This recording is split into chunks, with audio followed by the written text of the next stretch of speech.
नमस्कार दोस्तों, आज हम बात करेंगे इंडियन कॉन्स्टिट्यूशन और पाकिस्तानी संविधान के बीच 10 इम्पोर्टेंट डिफरेंसेस के बारे में। आइए समझते हैं। नंबर 1 पे रहेगा संविधान का निर्माण यानी मेकिंग ऑफ कॉन्स्टिट्यूशन। बात करें भारत की तो भारतीय संविधान 26 जनवरी 1950 को लागू हुआ था। इसे संविधान सभा ने तैयार किया था, जिसमें ड्राफ्टिंग कमेटी के हेड डॉक्टर भीमराव अंबेडकर जैसे महान लोग शामिल थे।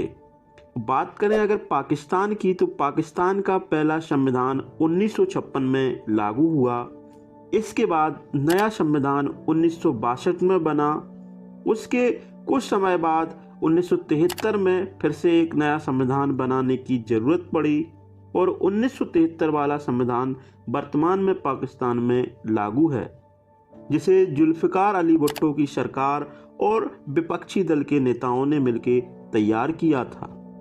कंक्लूजन यह है कि पाकिस्तान ने संविधान को 3 बार बनाया, जबकि भारत का संविधान 1949 से लेकर के अभी तक चल रहा है। इससे पता चलता है हमारे संविधान निर्माताओं ने भविष्य को ध्यान में रखकर संविधान को तैयार किया था। दूसरा इम्पोर्टेंट पॉइंट रहेगा संविधान की विशेषताएं। तो बात करें भारत के संविधान की तो भारतीय संविधान दुनिया का सबसे बड़ा लिखित संविधान है। इसमें व्यक्ति को एक तरफ मौलिक अधिकार दिए गए हैं तो दूसरी तरफ मौलिक कर्तव्य यानी फंडामेंटल ड्यूटीज भी दी गई हैं, जिससे उनकी जिम्मेदारी बढ़ जाती है। जबकि पाकिस्तान की बात करें तो पाकिस्तान के संविधान में धार्मिक तथ्यों यानी कह सकते हो रिलीजियस एलिमेंटों की अधिकता की गई है और इसे इस्लामी सिद्धांतों के आधार पर तैयार किया गया है। उदाहरण के तौर पे पाकिस्तान के संविधान की धारा 227 इस्लामी कानून का पालन करने का ही निर्देश देती है, जबकि भारत का संविधान धर्मनिरपेक्ष यानी सेकुलरिज्म के कानून को मानता है। पॉइंट नंबर 3 आर्टिकल 370 यानी धारा 370। भारत अनुच्छेद 370 के तहत जम्मू कश्मीर को विशेष अधिकार दिए रखा था, जिसे 2019 में हटा दिया गया है। अगर बात करें पाकिस्तान की तो पाकिस्तान में ऐसा कोई स्पेशल एक्ट नहीं है जिसे किसी भी क्षेत्र को विशेष अधिकार दिए जा सकें। भारतीय संविधान में समय समय पर अलग अलग राज्यों को विशेष अधिकार दिए जाने की भी व्यवस्था रखी गई है, जिससे उनकी ग्रोथ आसानी से हो सके। अगर बात करें चौथे पॉइंट की, वो है धार्मिक पहचान। बात करें भारत की तो भारतीय संविधान धर्मनिरपेक्षता को महत्व देता है और सभी धर्मों को समानता का अधिकार देता है। उदाहरण के लिए अनुच्छेद 15 धर्म के आधार पर भेदभाव होने से रोकता है। अगर बात करें पाकिस्तान की तो पाकिस्तान का संविधान इस्लाम को राज्य धर्म मानता है, यानी पाकिस्तान एक इस्लामिक कंट्री है, इसलिए यह इस्लाम को प्राथमिकता यानी प्रायोरिटी देता है। पॉइंट नंबर 5 रहेगा मौलिक अधिकार यानी फंडामेंटल राइट्स। भारतीय संविधान की बात करें तो मौलिक अधिकार यानी फंडामेंटल राइट की एक बृहद या विस्तृत सूची दी गई है। जैसे आर्टिकल 21 बताता है राइट टू प्राइवेसी, जो कि हमें राइट टू प्राइवेसी का भी अधिकार देता है, जीने का भी अधिकार देता है। ये हमारे यहाँ के फंडामेंटल राइट्स हैं। बात करें पाकिस्तान की तो पाकिस्तान में भी मौलिक अधिकार हैं, लेकिन ये अक्सर धार्मिक कानूनों द्वारा सीमित हो जाते हैं। उदाहरण के लिए महिलाओं के अधिकार कुछ धार्मिक प्रावधानों के अधीन होते हैं, यानी उनकी स्वतंत्रता को सीमित कर दिया जाता है।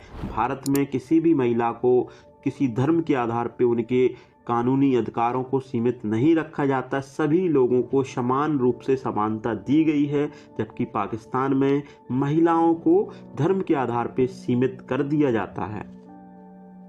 अब बात करेंगे पॉइंट 6 के बारे में। संविधान में संशोधन यानी अमेंडमेंट ऑफ कॉन्स्टिट्यूशन की बात करते हैं।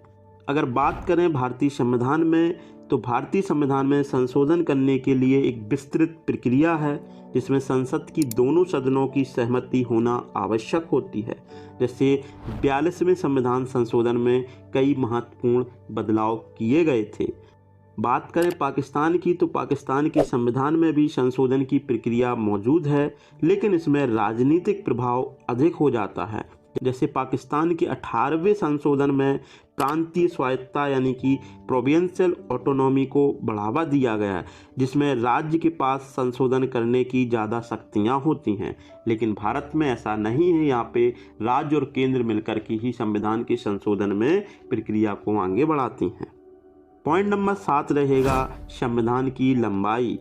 तो भारतीय संविधान में टोटल 448 आर्टिकल हैं, जो इसे दुनिया का सबसे लंबा और वृहद कानून बनाता है, जबकि पाकिस्तानी संविधान में टोटल 280 अनुच्छेद हैं, इसलिए इसे संक्षिप्त यानी छोटा बनाता है।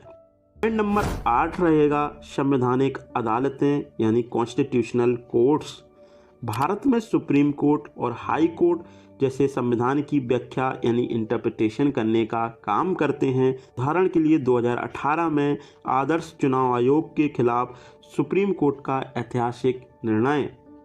अगर बात करें पाकिस्तान की, तो पाकिस्तान में भी सुप्रीम कोर्ट है, लेकिन इनके निर्णयों में धार्मिक प्रभाव की अधिकता देखने को मिलती है। यानी कह सकते हो पाकिस्तानी जो जुडिशरी है धर्म के प्रति झुकी रहती है, जैसे इस्लामिक मामलों के मुद्दों में। पॉइंट नंबर 9 रहेगा राजनीतिक व्यवस्था यानी पॉलिटिकल सिस्टम। बात करें भारत की, तो भारत की राजनीतिक व्यवस्था संघीय यानी फेडरल सिस्टम पे चलती है, जिसमें केंद्र और राज्य सरकारों के बीच शक्तियों का पृथक्करण यानी सेपरेशन ऑफ पावर देखने को मिलता है, जो कि हमें जिसमें सूचियों के माध्यम यानी कि स्केड्यूल के माध्यम से देखने को मिलता है। जैसे केंद्र सरकार के पास कुछ नियमावली होती है, तो उसमें केंद्र नियम बनाएंगे, राज्य के पास अपनी राज्य नियमावली बनेगी। एक होती है समवर्ती सूची, दोनों मिलकर नियम बनाते हैं।